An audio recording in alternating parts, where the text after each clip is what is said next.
The box flared before it hit the pit.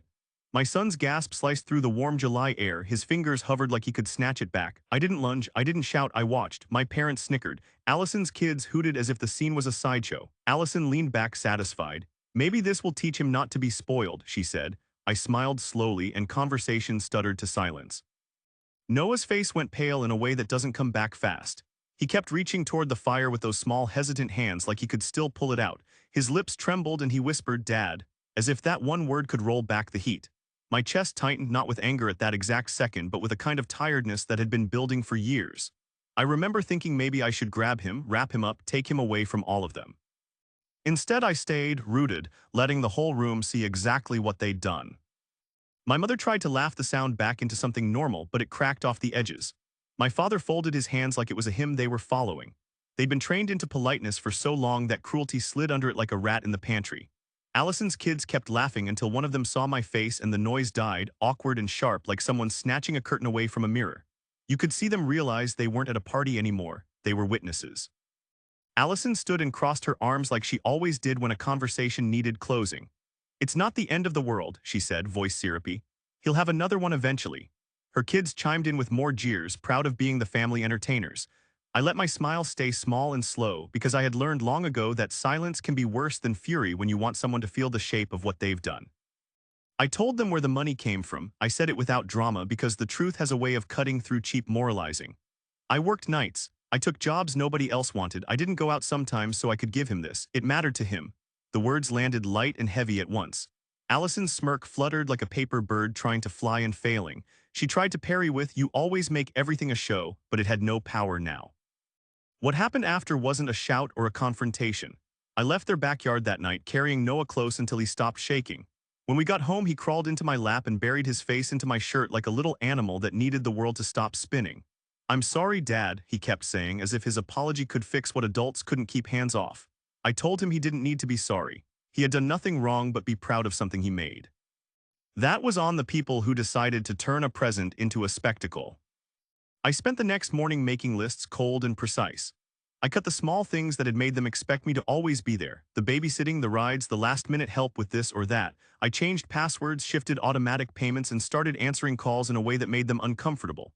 "I'm not available," I said to the first crocodile of guilt that called. I didn't beg, I didn't plead. I just set a boundary and held it like a fence. Then I used the other weapon that wasn't loud but would be lethal: truth. Allison's kids had been careless with their bragging for months. There were videos, messages, smug posts that painted a picture of kids taught they were untouchable. I gathered everything: screenshots, clips, the little confessions they threw around like currency. I sent it to the right places: the school, the coach, the neighborhood watch. I didn't embellish. I only made what was hidden a thing with a place to land. The fallout was concrete and efficient. The school called for a meeting. The coach pulled them from the team until things were sorted. A clerk asked a few uncomfortable questions, and someone in an office made a note that would not be pleasant for anyone with a habit of thinking privilege was armor. Allison stormed over 2 weeks later with the kind of face people wear when they expect the world to bend back. "You ruined them," she said, slamming a hand against my doorframe. Her voice shook like it had a fever. I said they ruined themselves. I kept my tone flat. I stopped cleaning up after them. I stopped pretending their choices didn't have consequences. For the first time in a long time, she looked like she'd lost a map. She had always counted on me being the one who smoothed the path. Losing that made her panic in a way I recognized from my own past, the one where I waited for other people to hold my hand through things I should have been doing on my own. 2 nights later, Noah sat at a new desk with a new laptop. I had used the money I saved from cutting off their conveniences plus extra shifts to replace what was taken. He booted it up slowly like reverence. "Was it worth it, Dad?" he asked, not sure he wanted the answer. I put a hand on his shoulder and told him yes, because sometimes the hard thing isn't the loud revenge. It's making sure the kid learned that someone had his back when it mattered. He grinned, small and real, and for once the silence in the house felt like a kind of peace instead of an accusation. We hadn't always been enemies. When we were small, I remember sharing everything with Allison's sister like it was a sacred rule: jackets, comics, even the same bed on thunderous nights when the house shook and we pretended the storm was only a movie. She led the dares and I followed because I loved the sound of her laugh more than anything. She was fearless and loud, the kind of kid who would climb the fence and dare the world to stop her. I was the kid who held the rope and watched her fly. Those nights felt easy then, like a secret between 2 people who trusted each other without question. We'd trade the comics beneath our pillows and whisper about the heroes inside, planning how we'd be braver than the pages. When the power went out, we'd tell stories until dawn, and Allison's sister would make faces that had me in stitches. I remember thinking she could fix anything, that her boldness would protect us both. I wanted to be near that light, even when it burned a little too hot. But people change in small ways that add up. At first it was jokes that landed wrong, compliments that had a bite. "Nice job, someone finally figured out how to be useful," she'd say, and everyone would laugh as if it was a private language. The meaning shifted so slowly I didn't always notice. A snide remark here, a comparison there, and suddenly the room tilted like a table with one broken leg. I tried to laugh back, to pretend it didn't matter, because I didn't want to admit it hurt more than it should. When I got older and moved out, the changes got clearer. Visits felt like tests. She'd show up with a smile that smelled of judgment, and every time I mentioned a small win, she'd find a way to make it a footnote. "Cute place," she'd say about my first condo, then add, "It won't last." The sting was in the won't, like the future was already owned by someone else. I started to measure everything I told her instead of letting the news spill out easy. Sorry for the quick interruption. If you're enjoying this so far, don't forget to hit that like button, subscribe, and leave comment below. It really helps the channel grow. Alright, let's jump back into the story. The trust that let us share jackets and secrets got rationed into polite answers and careful stories. Those barbs got worse once families joined the circle.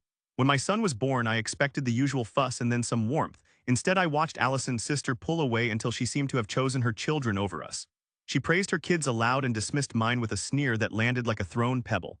"They'll be fine, kids like yours always find a way," she'd say in a tone that meant she was done being involved, and the words stuck to my ribs.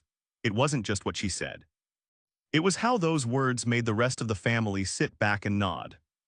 I learned then to protect myself in ways I hadn't imagined as a kid. I stopped bringing up things to show off because it felt like offering meat to a pack. I started to save in secret and celebrate smaller, quieter victories at home where Noah's grin mattered more than anyone else's approval. It changed how I lived. I gave less of myself away because every time I did, someone took a piece and called it owed. That slow erosion built the kind of tired I can't describe without thinking of the laptop burning and the yard full of clapping. Still, there are nights when I remember the old us and feel a hollow ache. I remember catching her hand under the covers during a thunderstorm and feeling like the world could be faced because we faced it together. Those memories keep my anger from being only anger. They make me sad for what we lost and for the person she could have stayed. The threads that pull us apart start with a word, and the last stitch breaks the day someone decides the game is worth winning at any cost. I keep those old memories like a light in the attic, dusty, but sometimes warm when I climb up to look.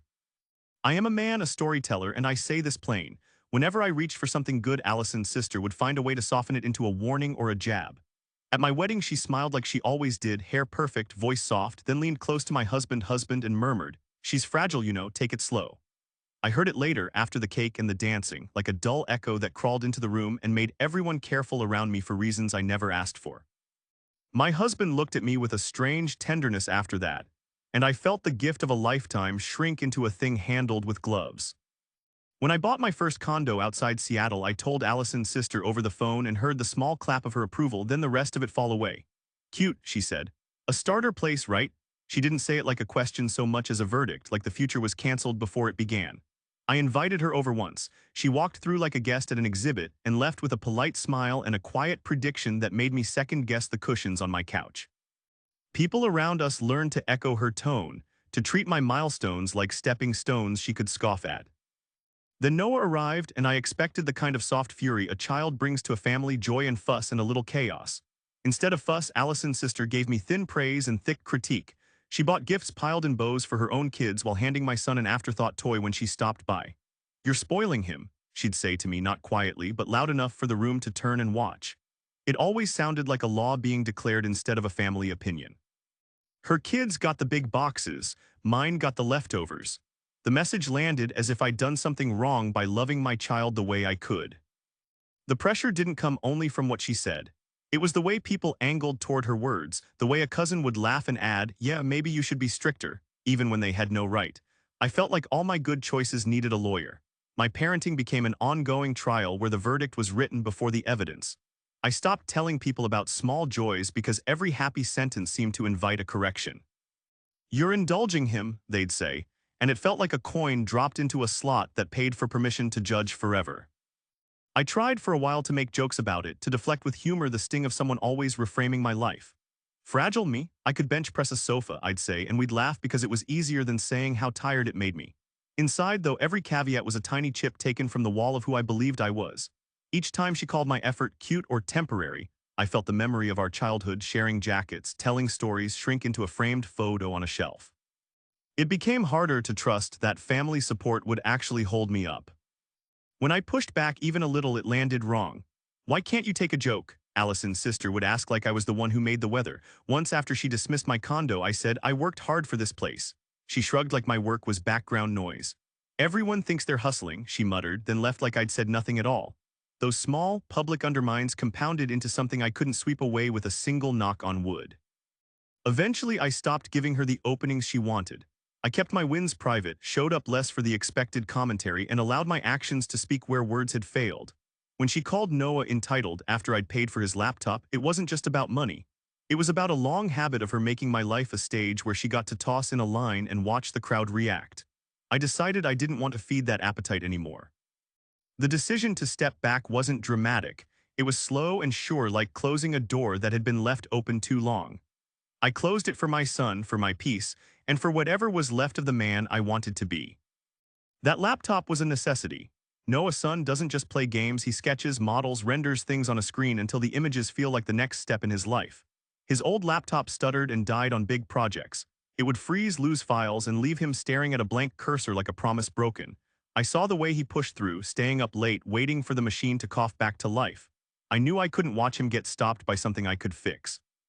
So I worked nights, weekends, extra shifts that made my schedule a kind of march. I missed dinners that should have been family time. I skipped small treats for myself, a haircut here, a night out there, until the math finally added up. I cut corners that didn't feel like sacrifices at first, and then one night they did. I counted the cash and the number tugged at me like a rope that had to be pulled, $3,500. That was the price for what he needed, not what he wanted. I hid the saving like a small secret, because I'd learned it was better to give quietly than to parade a gift into a room that liked tearing things down. When I brought it home, Noah looked like the world had turned right side up.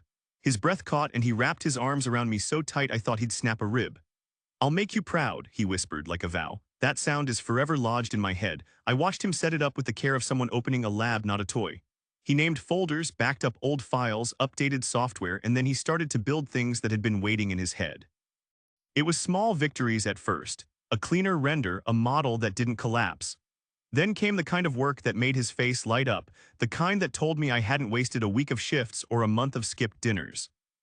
The thing about giving your kid what they need is you get a front row seat to how they fight for it. Noah worked like he believed in the thing I gave him. He turned late nights into progress and said, "Dad, I won't screw this up," like he felt the weight of the money and wanted to honor it.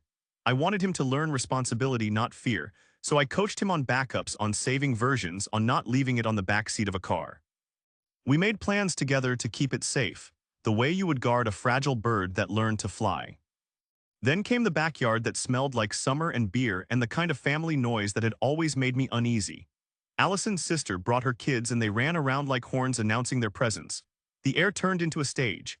I should have known how easy it is for a party to become a performance where people try to outdo each other with meanness. Her kids found the laptop where Noah had left it, sulking under a beach towel near the fire pit. One kid grabbed it like a prize and passed it around while the others jeered and dared each other.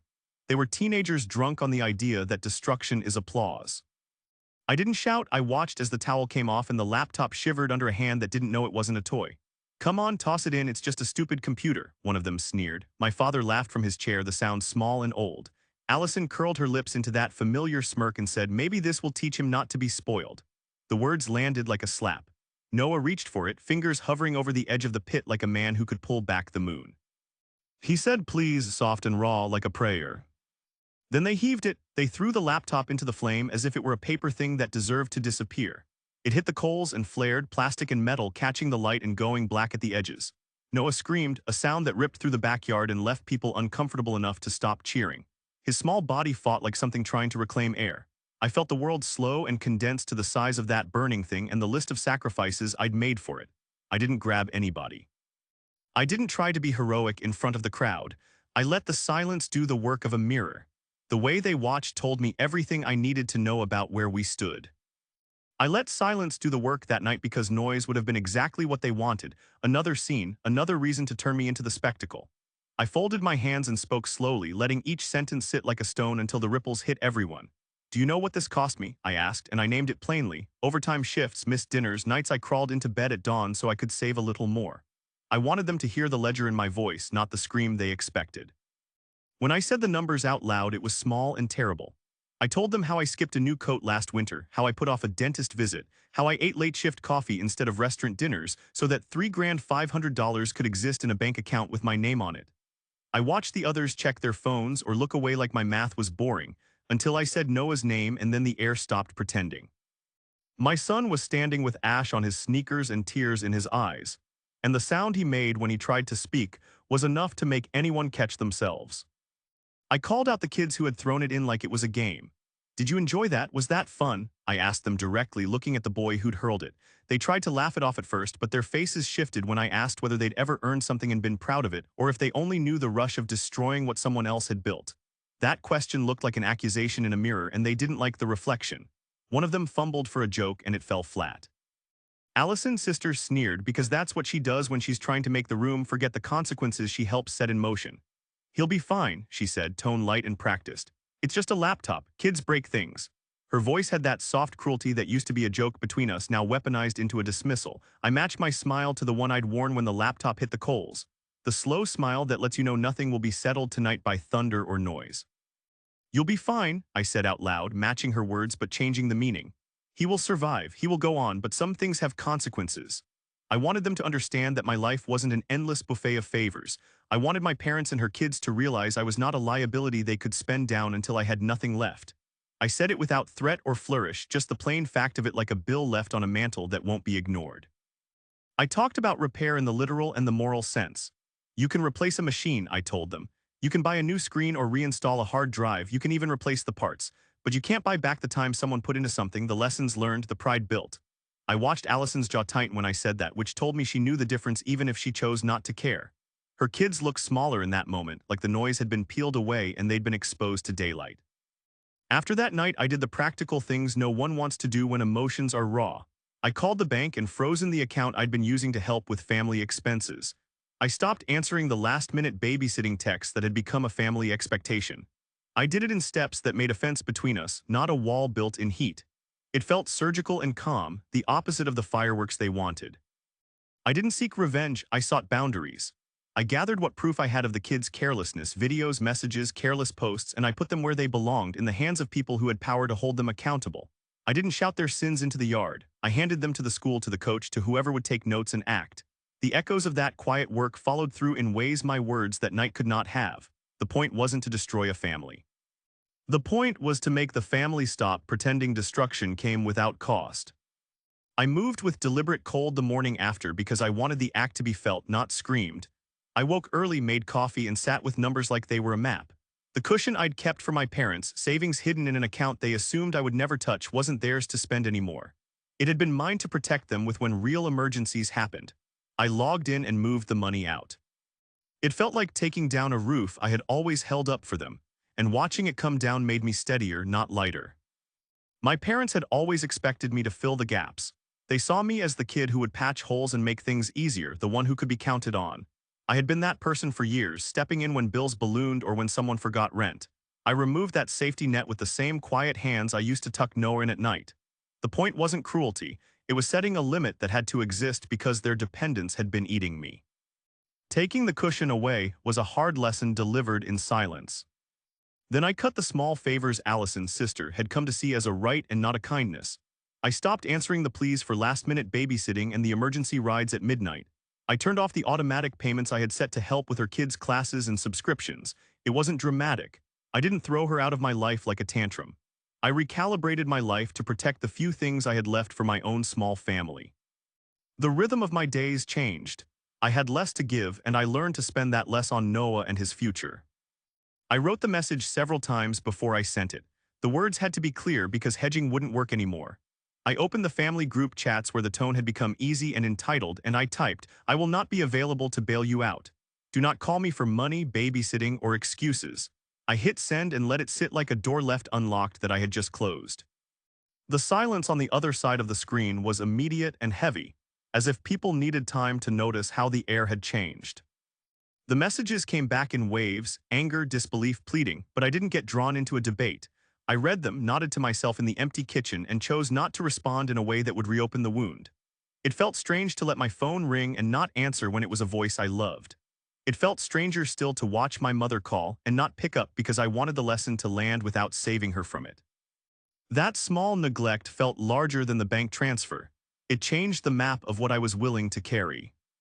Neighbors and cousins who used to assume I was the fallback sent their usual texts asking if I could cover a bill or watch a kid.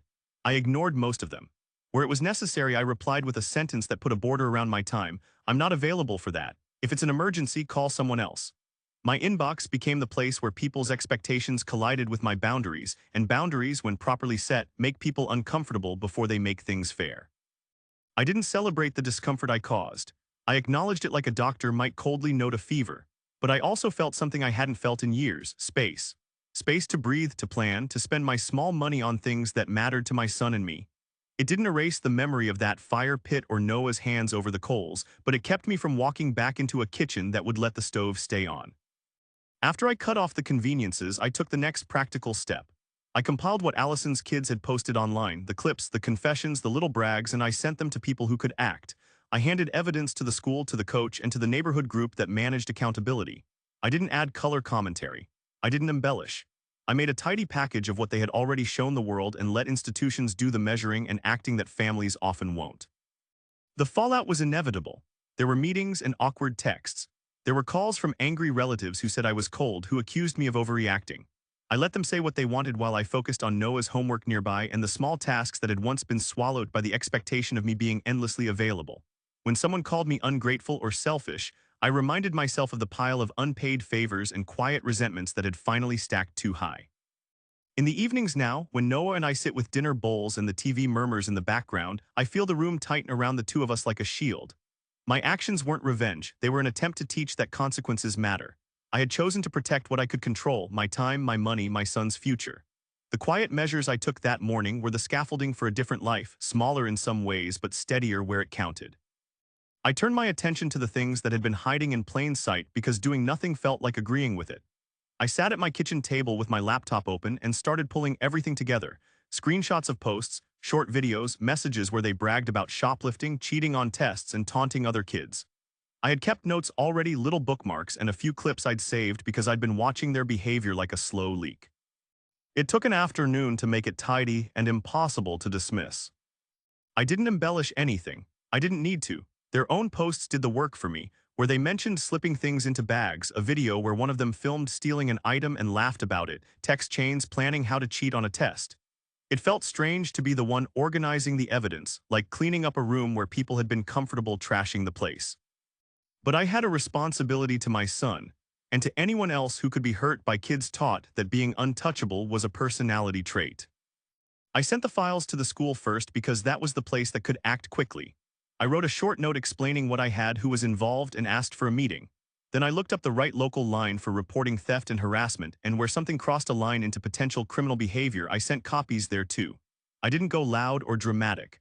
I filed things where they would be reviewed like paperwork, and I let the systems do what they were designed to do. Within days, the school called. An administrator wanted to meet with me, then with Allison, and then with the kids. It was awkward and efficient in a way that made the backyard laughing feel distant and small. The school asked questions, took statements, and made arrangements to make sure other kids felt safe. A coach pulled one of Allison's boys off the team temporarily while they investigated. That kind of accountability isn't fast, and it's not always perfect, but it's better than pretending the trash didn't exist. Within weeks, the house that used to have music and loud dinners grew quiet, like someone had closed a window.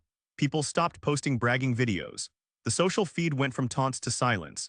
You could tell the balance of power in that home had shifted, where once some mistakes were shrugged off, now there were consequences that couldn't be laughed away over wine. It wasn't neat revenge. It was a slow rearrangement of what behavior would be tolerated and what would not. Allison's sister didn't take it well. She stormed into my apartment like someone who had rehearsed her outrage and then found the lines missing. Her face was red and raw, and for the first time I saw her without the practiced smirk she used like armor. "You ruined them," she screamed, slamming her hands against my counter as if that would rearrange the facts on my table. Her voice broke between anger and something else I recognized: fear. I didn't shout back. I stayed seated and let her words empty out. You think I wanted this? She spat, breathless.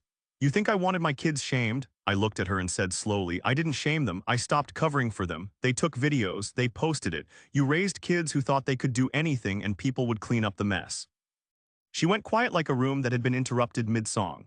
For the first time, she couldn't find the usual dismissals to sling.